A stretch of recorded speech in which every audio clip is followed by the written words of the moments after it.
Hi guys, this is Harish from MySmartPrice, and today we have with us the Sony Xperia Z Ultra. This is the most powerful device in India right now, and it comes with a quad-core 2.2 GHz Snapdragon 800 CPU, as well as an 8 megapixel camera at the back and 2 megapixel camera at the front, and a 6.44 inch Full HD screen. The Sony Xperia Z Ultra is going against the likes of LG's Optimus G Pro, Samsung's Galaxy Note 2 and the newly released Galaxy Mega 6.3 inches, and is available currently in India for 45,000 rupees. The device itself looks really sleek and is dust and water resistant and is also shatterproof. The power button is on the right hand side of the device and the volume rocker sits right beneath that. And you have a speaker at the bottom here, and if you go over and look at it from the back, it's just minimalistic and very gorgeous.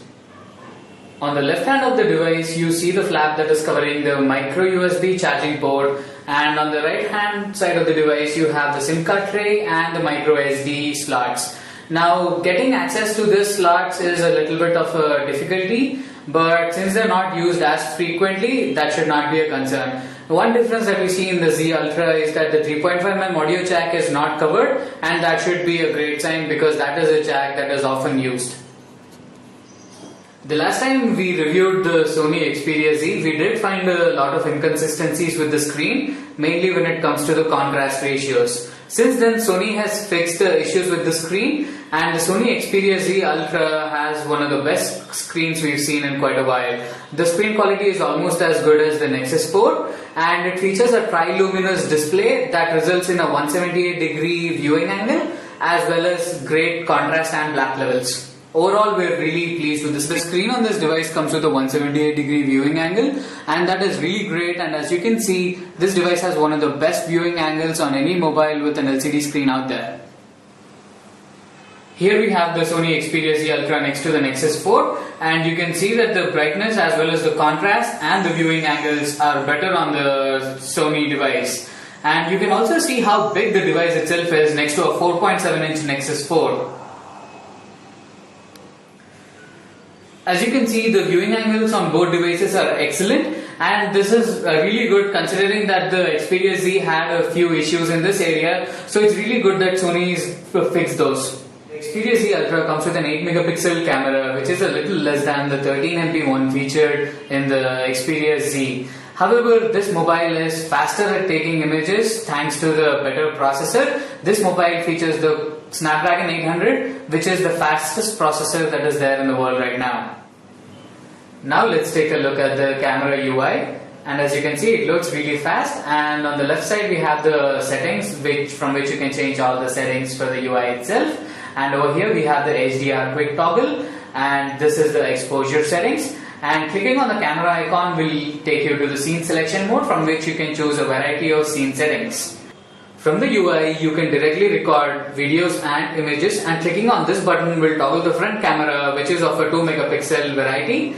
Let's go ahead and do that, and as you can see here, it switches between cameras very fast. And let's take a look at some of the shots that we've taken using the camera. As you can see from the images, there is a lot of nice detail to them, although you do tend to get a little bit of a graininess, as you can see from here. But this was also seen in the Xperia Z, so we're looking forward to the Honami to see if this issue gets resolved then.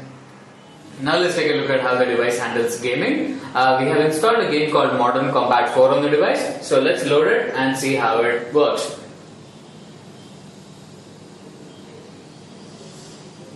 It's made by Gameloft.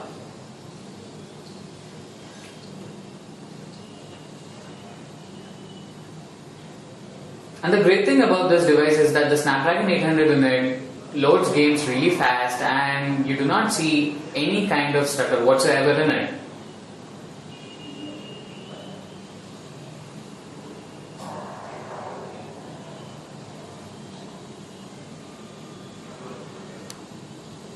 And the loading of the game itself is very fast.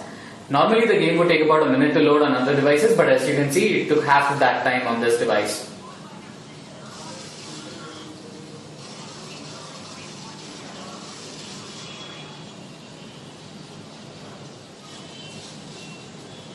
As you can see, games are incredibly detailed and the visuals are stunning as well.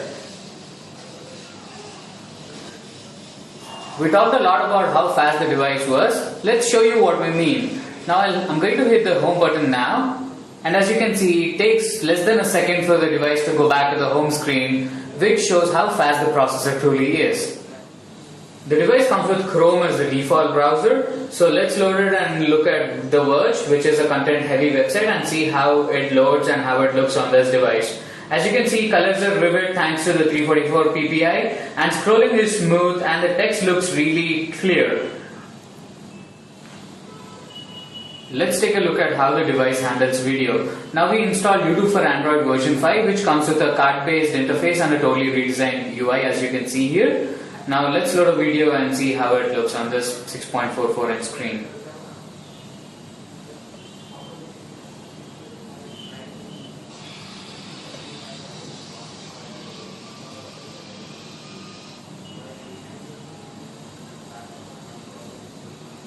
As you can see from the video, the colors are incredibly vivid and there is no lag. One disadvantage when you do see videos without a headset is the fact that the sound itself is not loud, as you can clearly see from the video here. I'm not able to make out any noise whatsoever. We use the device for a week and we usually charge it at around 8 in the morning, and by 8 in the night the device ran out of battery. Tasks like gaming and streaming video do tend to take an undue toll on the battery life. And when you're using the device, you tend to notice that the battery level declines significantly very soon. Let's see what we mean. As you can see from here, the flat line indicates when the device is on flight mode, and as soon as we switch on the network, we see a sudden decline in the battery level, indicating that the battery decreased by that much amount in under 5 minutes. So let's finally conclude and see what's good and bad about the Xperia Z Ultra. On the positive side, we have the 6.44 inch Full HD screen, which is one of the best we've seen on a mobile till now, and you see that the user interface is also extremely well made. But it's not all good. We did notice that the battery life tends to be very bad, and the sound quality from this speaker is incredibly low. And also, the camera itself is quite average at 8 megapixel, and the lack of a flash is very noticeable here. And the device also tends to smudge a lot, as you can see from all the smudges.